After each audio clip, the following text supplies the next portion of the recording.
Kilala niyo ba ito? Ito ang bignay o wild cherries ng Pilipinas. Isa itong native species at ang kanyang status ngayon ay vulnerable na. Kaya dapat na itong pangalagaan at mas i-propagate pa.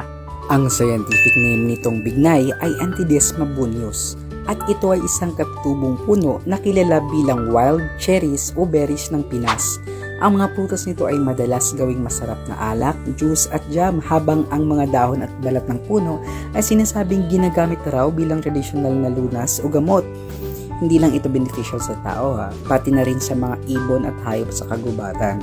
Kagaya ng bignay o bugnay, sana tayo rin ay maging kapaki-pakinabang hindi lang sa kapwa natin kundi pati na rin sa lahat ng buhay sa mundo. Isang palatandaan na hinog na ang bignay ay kapag ang kanyang pula o reddish na bunga ay medyo nangitim-itim na at ito ay edible din. Tingnan natin. Hindi ko alam kung kilala niyo yung lumboy pero medyo kahawig siya ng lasa at hindi siya ganun ka mapakla compared sa lumboy. Lasa naman itong medyo mapula-pula ay